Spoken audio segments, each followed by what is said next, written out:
Muudannoo wayiin isinitti babeetta. Yeroon waltajjii beeksisu nama wayiitu sirbuudhaaf waltajjii irratti affeeree maayikii kennee fi waltajjii irraa bu'e. Namni kuni beektaa edaa dura aannan dhugee dhufeera. Siigalee kanaaf gaafa isteejii irratti ba'u nama toluu dhiisuu danda'a. Siigalee egaa suni taateen suni warra biraatiif illee barnootaa jechuudha siigalee.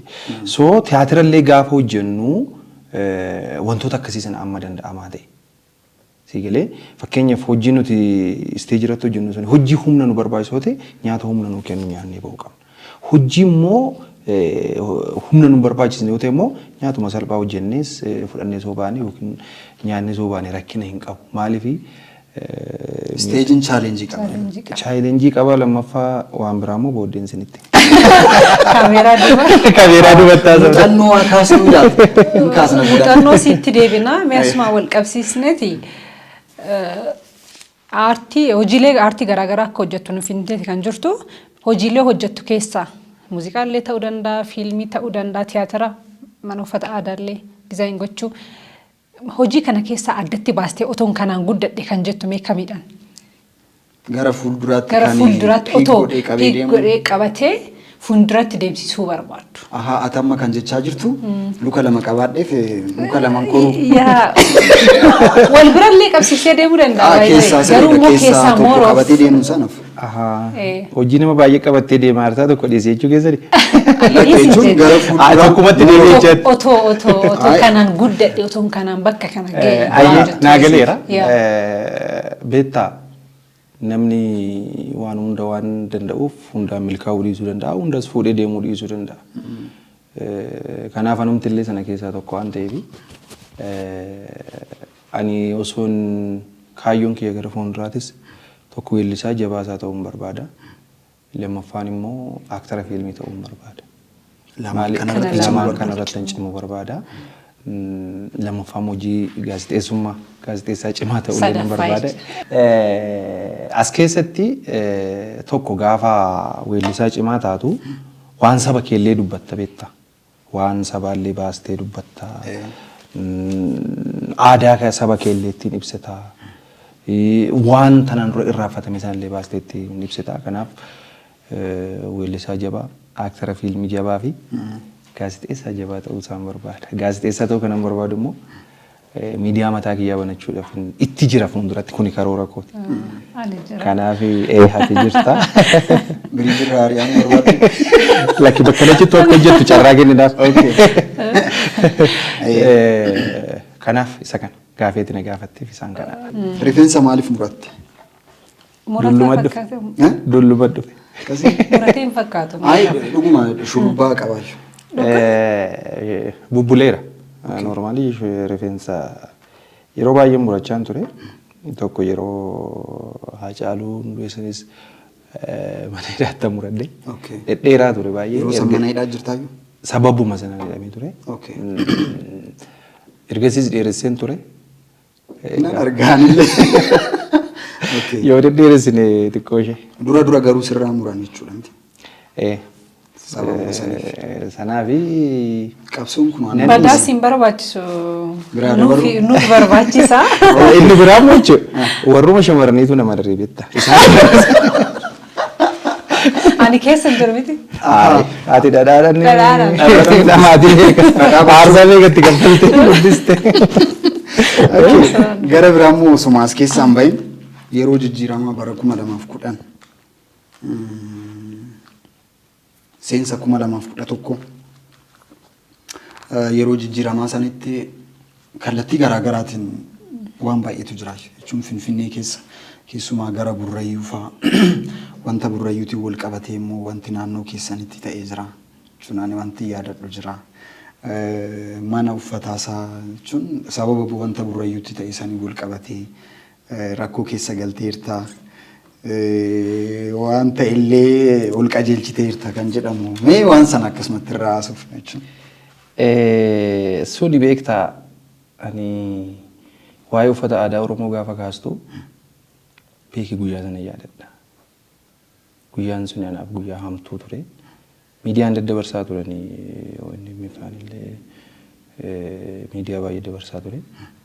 Yeroo dhaabni adda bilisummaa Oromoo gara biyyaa galutti simannaadhaaf jedhamee alaabaan dhaabamaa ture yoo sanitti. Yeroo sanitti jeequmsa guddaa uumamaa ture. Innis akkuma nama kamii mana uffataa kiyyarraa alaabaan dhaabe. Gaafan alaabaa dhaabu warrumti duraan naannoo sanitti walumaan nyaannee dhumnu walumaan wal beeknu kuunsaanii gajiraa baatanii dhufanii kuunsaanii albii baatanii dhufanii kuunsaanii dhagaa baatanii wanni isaan qabatanii hin dhufin hin jiru beektaa.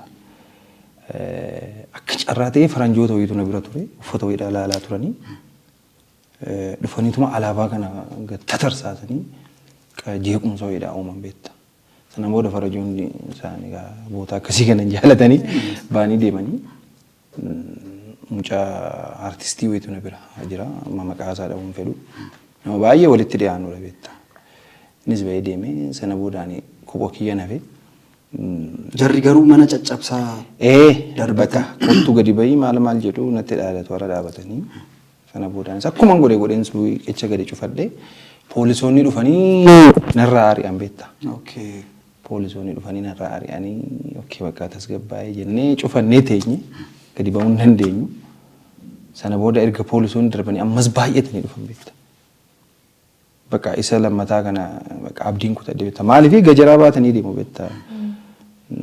Bakka kottu gadi bahee jedhu dhagaa darbatu bakka waan namaa ture. Ati waanuma alaabaa sana dhaabdeef immoo yeroo san manni uffata aadaa Oromoo akkama beektaa uffanni aadaa Oromoo kuni warri anaan dura turanillee bara aarsaa guddaatti kaffalanii jiru. Bara isaan nuti akka har'a salphaatti uffata aadaa Oromoo jennu kana miti beektaa. Warri kaleessa hojjetaa turanii warri nun dura hojjetaa turanii aarsaa guddaatti kaffalaniiru itti hidhamanii jiru. Itti dararamanii jiru ittillee saamamanii jiru bara seegalee yeroo dhanii dhaqee shoromeedatti uffata aadaa kana jalqabu uffata aadaa lamaan sadii kan hin caalledha biqilaa faa nama jedhamuu fi girmaa faa warra jedhamudha. Deebisee gaafa namni shoromeedatti dhaqee uffata kana jalqabu afaan Oromoolee dubbachuun 2008 2007 naannawa sanarra naannawa ani hojiitti jalqabe sanatti namoonni afaan Oromoolee wajjin dubbadhuun ture beektaa ijoolluma naannawa kooti nama Oromoo na bira dhufuun ala jechuudha. Deebisee rakkoo ture beektaa.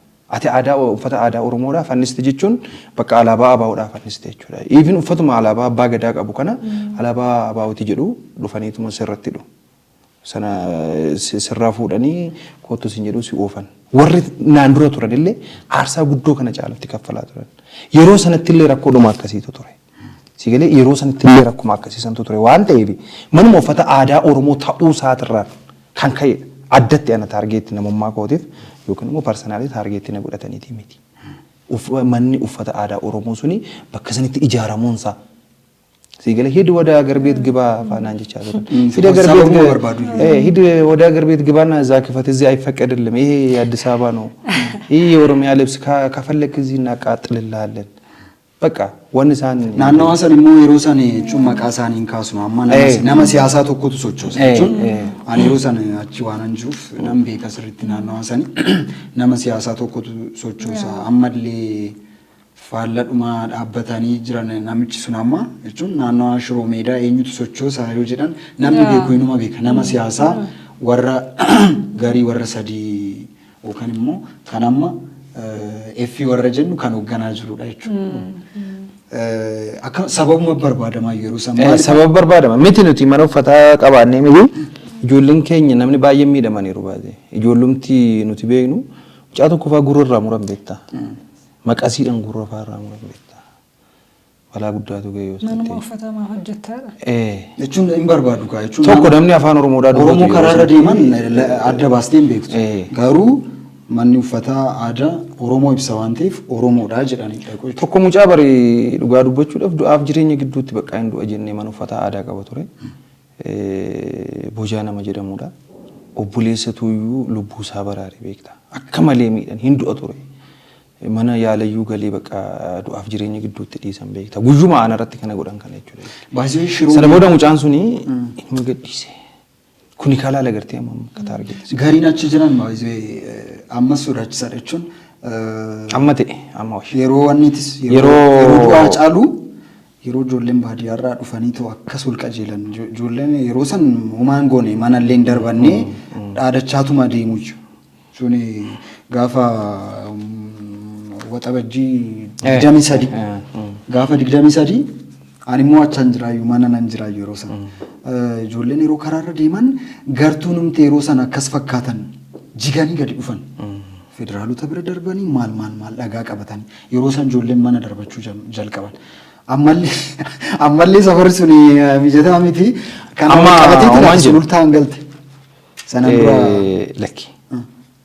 Ani jaratti sodaadheetii mooteetta. Ani sodaa akkasii. Okay. Sululta kiraa manaa kaffalachuun dadhabe. Finfinnee keessatti. Mootummaanis mana nu kennuu didee. Kiraa manaa sululta keessa bareeda. Waan akkasii yaadan jira. Egaa kana kan kaasneef jechuun chaalenjii jiran namni tokko yeroo wayii irratti bobba'u chaalenjii isa keessumaayyuu uffanni aadaa amma akka barbaadetti abbaan itti gammadu akka barbaadetti kan uffachuu danda'u Finfinnee keessatti itti kaffalameera. Sigalee wanta baay'eetti itti kaffalame. Kana qofa osoo hin ta'in amma ani waanan isa beekufan yeroo sana wanta beekufan kana kaase malee wanti kan biraas jira. Sigalee artiin kun siyaasatti illee nama buusa yeroo tokko keessumaayyuu artiin Oromoo baay'inaan qabsoo irratti hojjetamaa ture. Jechuun akkuma inni jedhee warraaqsa irratti waan baay'ee irratti quuqama sabaa irratti hojjetamaa ture. Kuni kaa yeroo tokko aarsaa nama kaffalchiisaa aarsaa kafaltee dabartee farda yaabbachuurraa gara welcome waan hundaaf. Tole kaa daawwattoota keenya turtii keessummaa keenya irraa faana taasisaa jirruun akka bohaartan akka irraa birattan abdii guddaa qabna. Keessummaan keenya kan nama cimaadha. Ogeessa hojiilee garaagaraa irratti hirmaateedha. Turtiin isa faana taasisaa jirru ajaa'iba jedhee sana yaada. Abbaa makoo irratti haasofnu xiqqoo ishee. Ayyee. Abbaa makoo yeroo sani duraan dursitee danda'aa fa'aa wajjin jechuun barsiisaa danda'aa. Barsiisaa tiyaatiraa yuunivarsiitii sun isin ijoollee naannawaa tokkooti. Carraa isa wajjin wal barteef immoo akkamitti iyyuu ati yeroo san tiyaatira sanitti kan makamte rooliin ati fudhattes Abishee Garbaa wajjin jaala hojjetudha jaala cimaadha. Akkamitti iyyuu mee firummaadhaan galtee jechaa jirta. Kaasti ta'ee na fakkaata. Ani fi danda'an sana dura badaa waliin beeknu ture. Fiilmii carraa fiilmii tokko irratti wal agarre. Fiilmii sanaatillee keessa jirta. Fiilmii mata duree haqa dabe kan jedhu. Haqa dabe. Saamsoon. Minaayil Bantiitu. Minaayil Bantiitu hojjete. Artistoota jajjaboo ture achirra. Kan akka Taammiraa Kabbadaa fa'aa. Saamsoon fa'aa. Daammanaa eenyudha maqaan isaa isaan fa'aa namoota jajjaboo ture. Ani fi barsiisaa danda'an illee carraa sanaan wal agarre. Sana booda barsiisaa danda'aadha wajjin wal barree hiriyaa taane wal jaalanne nama wajjin walitti dhiyaachuudhaaf beektaa yeroo natti fudhatu amala akkasiin qaba. Maaliif seete waa'ee abbaa makoo xiqqoo ishee akka irraa haasofnu? Sana booda malee danda'atu si galchi jechuu qofa. Sana booda danda'an yaada kan naaf dhiyeesse.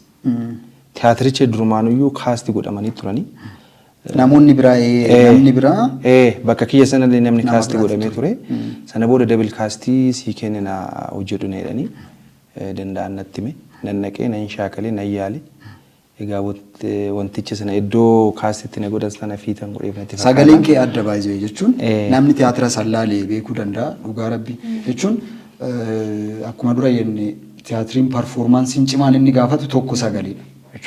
Daareekteritti nama baay'eetti yeroo iyyitu barsiistuu Lubaabaa Jamaal isatti iyyitu iyyuu xiqqoo itti qabna. Hin bareedas immoo sagaleen sana. Namoota hawweera eebbaa. Performaansii yeroo sana jiru xiqqoo isaa gabaabsee ta'u asirratti ta'u. Irraanfatteetta? Hin dagatamu. Wanni irra jira garuu kanaafuu. Saakum! Loleen keenya dhibbi afurii gaaratti wal bobba'ee jiru qodama maali wajjinsa? Abishee Garbaa jechuun namti Abishee Garbaa fiizikaalli isaa riyaalitiin humtuu guddaadha. Akka barraa'ee fi jirutti jechuun nama waggaa 150 dura nama beekamaadha. Gojjamoota wajjin jechuun nama walitti ba'eedha jechuun barreessituun yeroo barreessitu waan kana kaasteerti isaa qofa jechuudha. Isaa kuma guddaan namichis barsiisaadha. Barsiisaa tiyaatiraati. Inni illee kaarakteera isaa kan uffate Dirribaa Maammoo jedhama. Guddaadha. Nuti jalatti xiqqoo gaggabaabaadha. Akkaattuu ilaalle isaa kun. Na yaadachiisa. Addaan na jalaa kutte eebbaa hin dandeenyaanis. Na rakkisaa ture. Yeroo masalaayyuu. Hin dandeenyaanis isa. Eeboo qabata. Lafa Inni koo agarsiisuuf ture aktiingiidhaan. Irraa faddeera. Irraa jedheera. Bubbullee irraa. Akkuma sagaleen isaayyuu toonii qaba wayii. Tiyaatirri abbaa makoo yeroo sanatti tiyaatira jalqabaa afaan Oromootiin goota Oromooti irratti barraa'ee jedhame baay'ee odaa awwaardifillee wanti ta'ee ture jechuun badhaasni jira garuu maalinni yeroo san immoo kan jiru osoo naasa'uu baadhee natti tola. Jira. Dhiisi. Dhiisirraan dubbatin. Haal tokko beektaa rakkoos yoo dubbatte gaariin ta'u rakkoo dhiisteetuma rakkoo sana furtaa waanuma babbareedamu haastee haasoftee dabartaa ciminuma haasoftaa. Tiyaatirri abbaa makoo. Sana yoo fudhanne maayi gaafa walloo kamisee deemnu konkolaataan karaatti faanu yaalaa cabee rakkoo beekaa akka duqunname yaadatta. Shaambuu gaafa deemnu. Gaafa shaambuu deemnu. Rakkoo beekatamtu duqunname biilli jira. Jarri nu gaafatan. Konkolaataan achi aadaa fi turizimiin achi kan nuufi kenne konkolaataan hin cabe karaatti. Halkani ka bosona hallayyaa shaambuu gaafa deemnu wanni dabarree jechuudha. Sana booda kiiloomeetira muraasaaf jedhanii makiinaan yeroo san qexqexiitu nu dhufe qarshiin isaan gaafatan. Qexqexiin afaan Oromoofaatiin beeku.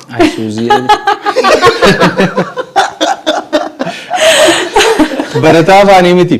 Barataa tiyaatiraati. Kanaaf dhiifama goone fi irra dhiifama goone. Akka wal jalatti taakkoo ta'uudha. Taakkoon afaan Oromootiin maayini akkasuma goona. Maayini taakkoon afaan naaf kolchaadha. Wal jalatti akkasitti. Akkasuma amaluma aartiiti. Gidduun yoo intarneetii wal goote malee hin ta'u. Aartiin garaaf gidduun wal kukkubalchiisu. Afaan Oromoo walitti fiddee sirbitee mirga qabdaanti. Maarree. Haasarrattis artikuleetu hoogane maarree. Keessumaa nuti kana dura qabannee dhiyaanne garuu dhaloota burjaajessuudha nuun jedhe. Wanni walitti makanii haasawuun kun dhaloonni gulana gaaffii mirgaa gaafata afaan kun kiyya jedha. Fudhan kan fudhan. Suni akkuma jirutti suni dhimma gaaffii hin qabneedha. Dhimma gaaffii hin ka'uu hin qabne. Afaan kee dubbatta taanani afaan Oromoo dubbatta taanani. Amma daawwattuun mana akkanatti gamanii. Oomaa rakkinni jiru. Keessaa murra. Afaan Oromoo dubbatta taanani afaan Oromoo dubbatta. Amaariffa dubbatta taanani immoo Amaariffa dubbatta. Lammaffaan olmaan kee illee murteessadha beekta. Olmaan kee murteessadha. Deebisee hojii kee gurgurachuudhaaf illee waan ati hojjettu sun gurgurachuudhaaf ogummaan kee maalis haa ta'u afaan maamiltoonni kee sirraa bitan sanaan dubbattee gurgurachuu kan qabdu. Kanaafuu kallattiin ati ittiin na waraanuuf deemte sii deebi'a. Lolee cinaan jira. Abbaa makootti deebina. Abbaa makoo daayirektingii isaarraayyuu kaasee baay'ee rakkisaa ture jechuun namoonni barsiisonni illee keessa jiru namni haaranis keessa jira ture baay'ee itti dhama'ame gaafa eebba isaallee guutuu ture galmi giddugala aadaa Oromoo sun yeroo duraatiif jechuudha. Tuuris gaafa goonu jechuun gaafa Oromiyaa irra deddeemus chaalenjii osoo inni dubbatee natti tola. Chaalenjii baay'ee qaba. Waanuma keessa jirtu Fatima Oroof dubbachaa jirtan fakkaata. Jaalateera abbaa makkoo baay'ee. Baay'ee jechuun chaalenjii baay'ee qaba. Chaalenjii baay'ee ture. Chaalenjii baay'ee qaba. Chaalenjii sana keessa immoo dabarree gaafa dhufnu ana kan xiqqoo nama raaru maalinni achitti dhaabbachuu isaati istaaggochuu isaa. Jechuun akkasitti hojjetamee namoota baay'ee bira osoo ga'uu danda'u. Oromiyaa godinaalee shan waan akkasii deemuun cimina tokko garuu jidduutti istaaggochuu isaatitu nama raraan. Kiruusan gaafa tiyaatira hojjettu immoo nama 27 nama 30 miti namni damaa oliif gama. Digalee aartii tokko kan adda isa baasu keessaa kana nama baay'ee wajjin hojjetta. Chaalenjiin inni qabu jechuun amala garaagaraa keessummeessita. Nyaata fa'aa kun natti hin tolu yeroo jedhamee yeroo rakkattu namni yeroo karaa irratti dhukkubsatu garuu ani kun hunduu ta'ee osoo jiru ani gootan jedhaan Lubaabaa Jamaal jechuudha. Ana qofa miti namni biraallee jedhanii niiru. Abishee Gaarbaarraa kanan jalqabe duubaa jalqabuufani malee akkanaa galitti duubaa jalqabuufan malee warroota gootota Oromoo kan biraati irrattis nan barreessaa jettee turte tokko baduun ishiitis chaalenjii ta'eera osoo itti fuftee yaadee dhukaasufanii ati garuutti dabaluu dandeessa. Ayyee tiyaatirri bu'uuruma irraa rakkisaa akka ta'e ni beekna. Irraallee dubbanneerra. Tokko tiyaatira gaafa hojjettu isteejii irratti baay'ee ulfaataa akka ta'e lammaffaan immoo kostyuumiin isaallee ni ulfaataa. Tiyaatira gaafa hojjettu isteejii irratti manni si barbaachisa yoo ta'e mana ijaarta. Goojjoo si barbaachisa yoo ta'e goojjoo ijaarta. Ibsaan si barbaachisa yoo ta'e ibsaa tiyaatira sanaaf qophaa'utu jira. Warri tiyaatira hedduu hojjetan ni beeku mana tiyaatiraa keessatti illee. Nuti garuu sana hundumaafiyyuu faasilitii sana guuttanneetii miti kan hojjetaa turre. Fafakkeessineetuma bakka bubbuusee. Fe'anneefaa deemaa turre. Bakka itti dhabnes immoo bakka laayitiitti dhabnetti immoo ambooliifaa fayyadamneeti. Bakka amboolis itti dhabne immoo ifa aduudhuma fayyadamneeti hojjetaa turre. Egaa chaalenjii guddoo turte. Sana keessa iyyuu darbee tiyaatirri suni hojii guddaatu hojjetamee ture. Tiyaatira guddaa ture.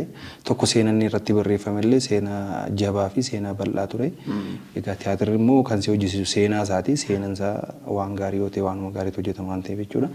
Kanaaf achi keessatti adeemsa sana keessatti tiyaatirri akkuma beekamu nama baay'ee barbaada.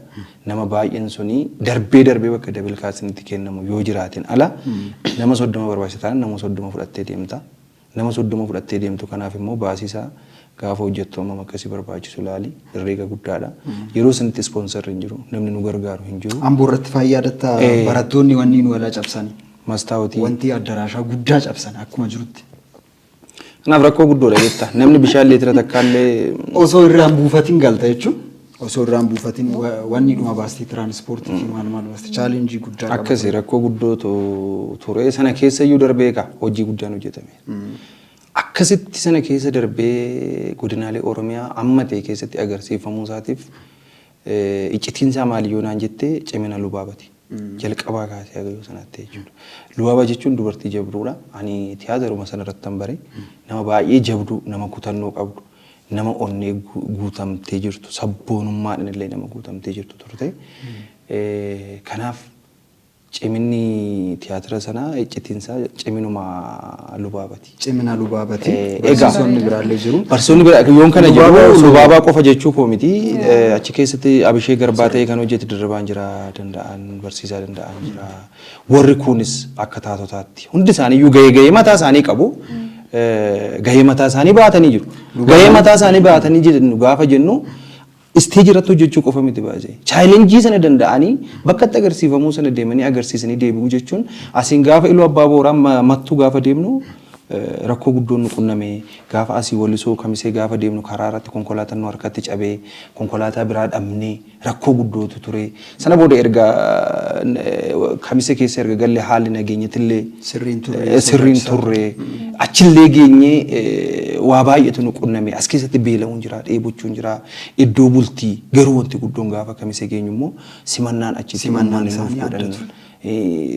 Hooggantoonni achiitillee dhugaa dubbachuudhaaf iddoo siree nuu qabanii wanna baay'ee nuu godhaniiru kuni galata guddaadha. Kanaaf uummanni isaaniitillee namni tokko haamilee isaatti sii kennan niitittiin tokko fa'aa ijoollee ishiitiif osoo nafin dhugaadha. lama fa'aa kutte dhugaadha. Iddoo tokkotti immoo kanatu nasiita. Jechuun bakka wanna baay'ee ture. Simannaan hawaasaa waa guddoo ture. Egaa kana keessatti taatonnis gahee mataa isaanii baatanii jiru kanan siin jedhee iskiriptii dhuma itti kenname sana agarsiisuu qofa osoo hin taane chaalenjii sana dandamatanii ergama itti kenname sana baatanii waan agarsiisuu qaban sana agarsiisan deebi'uu mataa isaatiin cimina guddaa. Reheersaalii isaatirraa illee kaasee gaafa reheersii hojjettu giddugalli aadaa Oromoo illee didee ture.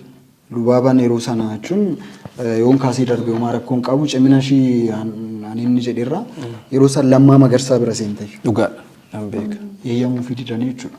Jechuun galmi kan irratti hojjechuu qaba baay'ee ishiin hamma dandeettii ishee hojjettee Lammaa Magarsaa bira seenteet xalayaa takkaan fixeefin achitti reheersii hojjechuu jalqabnee sana booda osoo akkasumatti namni waan sana akkasitti jajjabeessu osoo jiraate inuma itti fufa jedhee Inuma yaada. itti fufa. Lubaaba osoo akka carraa ta'ee asitti osoo naaf feere gaaf tokko gaafadheen hin ture. Lubaabaan baay'ee kana qofaa miti. Barreeffama biraallee barreessaa jirti. Amma natti fakkaata DSTV fa'aa wajjininis barsiisaa Fitsum fa'aa wajjin waliin hojjetaa jiru natti fakkaate. Amma daddaraaruu irra jiru. Biizinasitti dhufan natti fakkaate daddaraaruu OBN amma isaantu Daanya ta'anii hojjetaa jiru. Abbaa seeraa ta'anii hojjechaa jira. Lubaabaan barreeffama biraallee akkuma osuma seenaa Abishee Garbaa tiyaatiraan osuma hojjetaa jirru isa barreessuu isaa irratti daayirekt gochuu isaa irratti isa qofa osoo hin ta'in seenaa warqituu illee barreessiteerti bifa fiilmitiin. Garuu wanti jalaa istaag godhe natti fakkaate wanti isaa dhumee ture waraabbii qofa tafe wal bira dhaabbachuu irratti xiqqoo rakkina jira natti fakkaate. Waan baay'ee jira. Egaa Lubaaba qofa osoo hin taane gama aartii kanaan hanqinni numa jira. Aartistiin gazzaban qabu.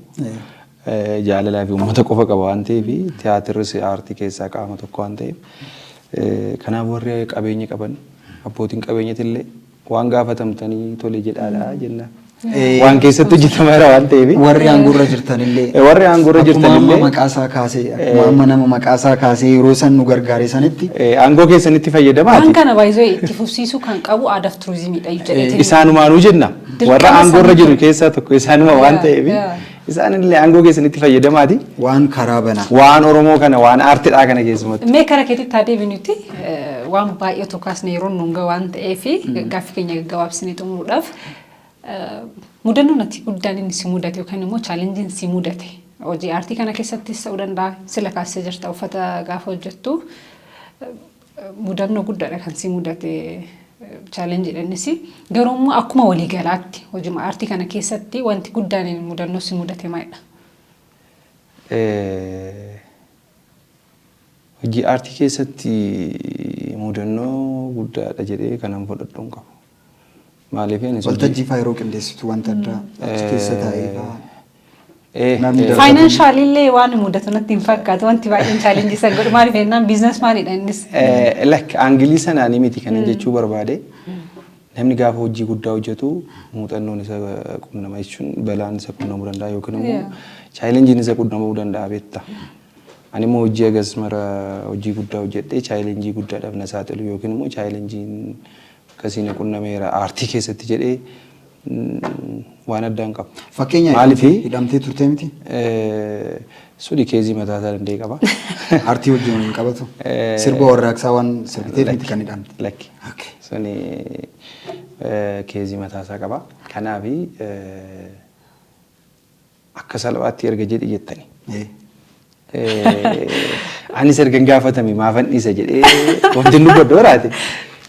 Waltajjii gaafa beeksistu caalbaasii gaafa hojjettu beektaa chaalenjii baay'ee qunnamuu danda'a. Suni amala waltajjiiti. Jechuun amala waltajjiiti malee chaalenjii na qunnamee addatti na qunnamee miti. Beektaa amma caalbaasiin qarshii gurguddaadhaan lafatti taphatamu faatu jira. Garee gara garaatu walitti dhufa mitiire. Gareen suni wal morkii guddaatu jira. Wal morkii sana mo'achuudhaaf gurratti dhufanii sittu suusuufaa beektaa. Birrii amma kanaa sii kenni naannoo lakkaa ifaa yookaan shubbutii faas. Aslaan imazalaale si jedha zibira azalaale. Yookaan shubbutii agarsiisa. Isuma dhugaati. Yoo barbaade immoo dhufee biiraa sirratti naqaa. Si galee keessumattuu toora heebba manaa keessatti faa amaloota akkasiitu jira beektaa. Sana booda maal godhaa garee murtii yookiin fedhii dhabee yookiin maallaqa dhabee caalbaasii sana mo'atame suni booddee dhufeeti isaan irraa gazzaba fudhattee yookiin immoo isaan waan beektuuf isaan kanaaf wantoonni akkasii kun yeroo baay'ee nama deddeebi'ee minuma jira. Kun immoo amala waltajjiiti waan ta'eef homaa gochuun hin danda'amu. Kana kaa ogummaa keetiin akkaataa waan sana haandilatti gootu jira. Tokko akkaataa namoota sanatti tasgabbeessitu tooftaa mataa keetiitiin. Heebba manaa yoo ta'e kaa namni dhuguutu jira, ragaduutu jira. Deebisee haal tokko tokko oduma dhuganii maal jedhanis ikkoo asuma fuudhee kan ol ergu jira bara. Yeroo baay'ee isteejii irra dhaabachuu hin jaaladhu ni laata akkasitti. Asii olan erga jedheetti asitti erga. Soo kun amala waltajjiitti sin jira waan akkasii yeroo dhukaasan nama argutu hin jira maan maan. Akkasi. Waan kana jira. Kanaafuu muuxannoo biraan. Kanaaf kanneen biroo faatu jira. Mee hojii biraatiin immoo maaliin si eegnu man bal'aan maaliin si eegu gara fuulduraatti. Gara fuulduraa sirbi wayifaa karaarra jira jettee kiliippiin isaa xumurameera. Yoo waaqayyo jedhe gidduu kana nan gadhiisa. torban kana keessa xumureera waan ta'eef kanaaf jaalala irrattan hojjedheetteessa. lakki Maayin? warraaqsa xiqqoo isheeti Jaalalli kan boodee hojii dhumateetu jira inni. Jaalalli karaarraa Anaaf dhalama. barraa joosani. Isheen moodela taati. Waadaa galeera sunis. Kanaaf olmoos waggaa lama waan akkasii ta'eera beekta. Erganii aartii kanarraa fagaadhee fiilmis tiyaatiras sirbas. Egaa mataa addattee si argeen beeku. Moo biizinasii bira jalqabeeraati. Yaadumanni isa hundumaa. Miti. Kanumaafi sirba bareedee tokkoon dhufaan jira waan ta'eef. Okay. Egaa isinirraa turuu kootiif dhiifama na godhaatii sirba kanaa isinii dhufaa jira waan ta'eef na simadhaa hin jedhaan. Sirbaan dhufaa jirtaa gara fuulduraa torban lamaan booda yookaan torbeen booda. Torbee kana keessa. Hin gadhiifamu. Karaa yuutuubii kamiitiin si'a eeganime? Mootisaa yuutuub kan jedhu hojii waliigalaarra. Okay. Tarii yoo jijjiiramni biraa jiraate immoo hin beeksifna. Yeroo dhiyootti Agirmantii waliin goone waan ta'eef yoo isaa hojii waliigallee normaalii waliigaluuf jirra. Wanti illee akka qopheessuuf jirtu duubannatti himtee turte inni hoo? Inni sadarkaa yaadatti sagantaa wayii qopheessuuf hin jira fuulduratti Konsertii wayiiti. konsertii wayii qopheessuuf hin jira. Kanaaf isis gaafa sana dhuftanii akkanaaf Eessatti hojjetan abdiin qaba. qopheessuuf yaadde? Dhufna. Gaafa suma nutti taa'e hiikkoon qaba. Mee ammaa fi asuma Finfinnee ililliitti yaadaa jira. Okay. Jijjiirraa yaadaa joo jiraate isin beeksisaa deema. Yeroo dhiyootti Kana hundarrattuu nu si biraan hafu nu waadaa seennaa yoo ati nu biraa hafuu baatte sirbicha haaraan kun immoo yoo gadhiifame yoo rabbi jedhee warra abbaa makoo keessaa nama tokko dabalee dhufee tana keessumaayyuu lubaabaa osoo arganne. abbaa makoo dhiisuun barbaanne inni Innis Tiyaatirichumatu kan dhiifamu miti. dadhabne. Kan dhiifamu miti. yoo isaa inni soo milkaa'uu baate sirbi kun eega gadhiifame booda irraa haasa'uun keenya nafu. Waan gara fuulduraa hojjechuuf deemtu nuuf kaastee jirta wanta keessa dabarree kaasnee jirra dhumarratti maal dhaamtee dabarta? Wanti inni dhaamu uummanni keenya amma haala hamtuu keessa jira beekta. Haala nageenyaa wajjin wal qabate jechuudha. Kanaaf qaamonni dhimmi ilaallatu hundi isaaniiyyuu nagaa uummata kanaa nuuf buusadhaa. Ani eenyumaayyuu jedhu isin jedhu mootummaas ta'uu danda'a qaama biraas ta'uu danda'a. Walumaa galatti nagaa uummata kanaatiif hojii manaa hojjedhaa. Nageenyi barbaachisaadha waan ta'eef. Lafa nageenyi hin jirretti homtuu hin hojjetamu waan ta'eef. Tasgabbiin hin jiru waan ta'eef. Nageenya uummata kanaatiif irratti nuuf hojjedhaati. Yoo araaramtanis nuuf araaramaadha. Yoo wal dhiistanis wal dhiisati nagauma qofa nuu buusaayii jedha. Tanumannaa hojiilee hojjettu kamirratti iyyuu ta'uu danda'a. Namoonni akkasii cinaa dhaabbatan barbaadoo jiraatee akkuma waliigalaatti sagantaa keenya xumuruuf jirra waan ta'eef namoota akkasii cinaa dhaabbatan ta'uu danda'a. Abbootii qabeenyaallee ta'uu mala ogummaadhaan illee ta'uu danda'a. Namni akkasii cinaa dhaabbatu hoo jiraate akkasumas galateeffachuu namoonni barbaadu hoo jiraate galateeffadhuti sagantaa keenya xumuraa jechuudha. Ayyee jalqaba isinimtuu sagantaa kana naaf yeroo keessaniif galatoomadha. Ulfaadhaan isiniin jedha. Aansee keessumattuu milkaa'ina hojii kiyya sirbaa amma gadhiifamuuf jiru kana keessatti qaamonni na deeggaran hundi isaanii hiriyoota kootii kaasee ogeessota taphattoota meeshatii kaasee gazzaba kaffaluu qofa miti beekta. Isaan illee galata qabu waan ta'eef hojii namaatti dhimmamanii maallaqa waan itti nyaataniif qofa osoo hin taane hojiin kun bareedee mufukkisedhanii itti dhimmamanii hojjechuun isaa mataa isaatiin gatii guddaa qaba waan ta'eef isaaniif hiriyoota kootiif hunda isaaniitiif galatoomaa jedhaani. Akka waliigalaatti immoo Oromoon hundi keessanuu galatoomaa jedhan. Maaliif Oromoo keessa dhalanne isaaniif immoo hojjetaa jirra. Isaan immoo hojii keenya kana yoo nurraa fuudhanii nu dhaggeeffatani oolmaan kana caalu hin jiru beekta. Nuti itti dhamaanee kiliippiin tokko har'a qarshii meeqa akka fitu ni beekama. Dhamaatii guddaadhaan as ga'a. Fiilmis ta'uu danda'a, tiyaatiras ta'uu danda'a. Kanaaf uummanni keenya immoo sana nurraa fuudhee gaafa laalu oolmaa guddaadha jechuudha inni kun. Kanaafuu isinis hojii keenya nu jaalattanii nurraa fuutanii jabaadhaa nuun jettanii lafa nuti waan mannetti nu argamu keessanii fi gara fuulduraatti illee isin abdanna waan ta'eef Oromoon hundi keessanuu galatoomaa jedha. Kanuma. Atis keessummaa keenya kabajaa taatee istuudiyoo keenyatti argamtee waan turtii nu faana taasisteef maqaa uummata bal'aatii fi maqaa miidiyaa keenyaatiin guddaa galatoomii siin jenna. Galatan nabinaa. Egaa Rabboo irra deebiin guddaa galatoomii egaa sirbi amma eegamu torbaniin booda yookaan immoo guyyaa muraasaan booda hin gadhiifama jetteerta. Sanarratti egaa fiidbaakii uummanni sii kennee maal akka eegdee akkamitti akka hojjetame har'a naasofne waan ta'eef irra deebinee kan naasofnu ta'a kanas waadaa galta. Nama sanaan waa taasisu. Nus sana hawwina. Egaa Biriij Miidiyaan kaataagorii lama qaba afaan Oromoo fi afaan Amaaraatiin hojjetamaa jira. Afaan Oromoo immoo keessumaayyuu dhimma aartiitii irratti ijoon hojjetaa jira. Qophiin keenya Biriij Aartiidha. Biriij Aartii irratti nuuf argamte waa'ee aartiis, waa'ee mudannoo keetis, waa'ee gara fuulduraa hawwii kees waan nu kaasteef anis irra deebiin guddaa galatoomin siin jedha. Kabajamtoota daawwattoota keenya qophiin keenya Rabbiraa wajjiniin taasisaa turre kanumaan goolabnaa. Turtii keenyaan akka bashannantan, akka irraa barattan, akka itti gammaddan hawwii guddaa qabnaa.